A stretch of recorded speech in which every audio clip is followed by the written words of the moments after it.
ફોકસમાં આજે ગેલ અને Adani total gas ખુશી એના પર નંબર્સ થોડા સમજી લઈએ. અનુમાનથી નબળા નંબર્સ છે. ગેલનો નફો અગર જોઈએ તો આવકમાં પણ ઘટાડો છે અને અદાની ટોટલ ગેસનો નફો આવક બંને વધ્યા છે.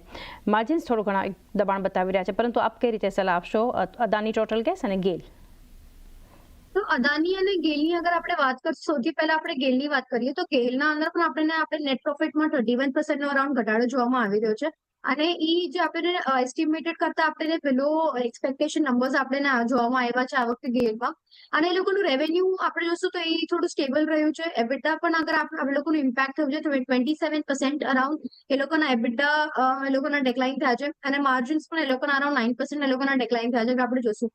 તો આજે એ લોકોના રિઝલ્ટ આપણે જોવામાં આવી રહ્યા છે. મોસ્ટલી જે માર્જિન્સ અને એબિટા પર ખાસ જે ડેકલાઇન જોવામાં આવ્યું છે આપણને, એના મેઇન અગર આપણે ફેક્ટર્સ કહેશું તો એ લોકોનું જે પેટ્રોકેમિકલ સેગમેન્ટના જો એ લોકોના માર્જિન્સ છે એ લોકોના બહુ ઘટાય છે આ વખતે. એ લોકોને બહુ ઇનપુટ કોસ્ટ પ્રેશર આવ્યું છે ત્યાં.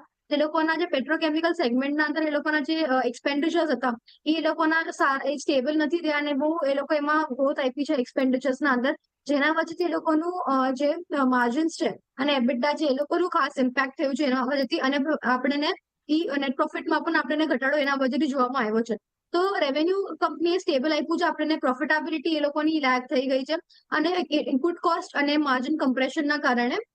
પણ ઓવરઓલ અગર આપણે જોશું તો કંપનીએ પેટ્રોકેમિકલ સેગમેન્ટના અંદર સારું હજી એ લોકો કેપેક્સ અને એક્સપેન્શન સાથે આવી રહ્યા છે.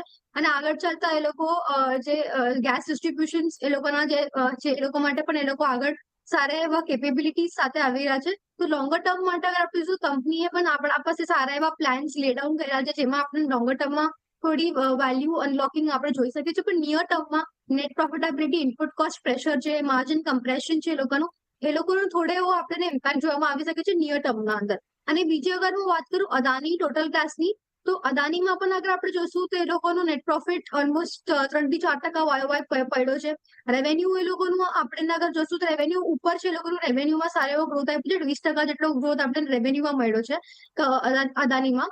અને જે પ્રોફિટેબિલિટીમાં ડ્રોપ છે એ લોકોનું mostly it is because of એ લોકોના જે વોલ્યુમ્સ હતા એ લોકોએ સ્ટેડી રાખ્યા છે. એ લોકોના વોલ્યુમ આ વખતે એટલું ગ્રોથ એક્સપેક્ટેશન્સ કરતા નથી મળ્યું, જેના વજહથી એ લોકોના જે પ્રોફિટેબિલિટી જેટલું એક્સપેક્ટેડ હતું એટલું કંપની નથી કેશ એન્ડ રોલ આઉટ કરી શક્યું. તો એ લોકોનું મેઇન રહ્યું છે. પણ એ લોકો રેવન્યુ એ લોકોએ આ સ્ટેબલ આપણે આપ્યું છે. સારો એવો ગ્રોથ આપણે 20% રેવન્યુ ગ્રોથ મળ્યો છે કંપનીના અંદર. અને અગર આપણે કંપની એક સ્ટ્રોંગ મોમેન્ટમ બનાવી રાખ્યું છે એ લોકોનું સિટી ગેસ ડિસ્ટ્રીબ્યુશન માટે.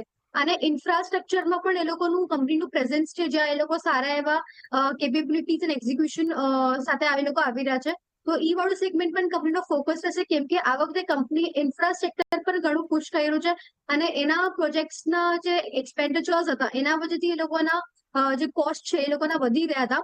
તો જે લોકોનું એબિટા અને નેટ પ્રોફિટ્સના અંદર ઇમ્પેક્ટ થયા છે. પણ આગળ જતા જ્યાં એ લોકો આપણે જોઈ રહ્યા છીએ કે એ લોકો ઇન્ફ્રા સેક્ટર માટે સારા એવા હજી પ્રોજેક્ટ સાથે અને એક્ઝિક્યુશન કેપેબિલિટી સાથે આવી રહ્યા છે.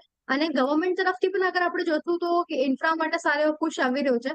તો ઓવરઓલ જે કંપનીનું સેગમેન્ટ હમણાં ઓપરેશન્સ બની રહ્યું છે એ થોડું સારા એવા લેવલ પર છે. લોંગર ટર્મ માટે મને લાગે છે કે આ બે કંપની એક સારી એવી કાઉન્ટર રહી શકે છે. પણ શોર્ટ ટર્મમાં જેમાં આપણને ઇમ્પેક્ટેડ રિઝલ્ટ આવ્યા છે અને એ લોકોના કોસ્ટ પ્રેશર્સ છે થોડા એ લેગ રહ્યા છે અને પ્રોફિટેબિલિટી જેના વજહથી આપણને ઇમ્પેક્ટેડ આવી છે. તો એ આપણા ફોકસમાં રહેશે કે કંપની એ લોકોને કેવી રીતે રિકવર કરી રહી છે જે લોકોના આવતા પ્લાન્સ છે એના સાથે. લોંગર ટર્મ વ્યૂ એક પોઝિટિવ બંને કંપનીઓ માટે, શોર્ટ ટર્મ માટે નહીં. ગેલ અને અદાની ટોટલ ગેસ જોઈએ આજે કઈ રીતે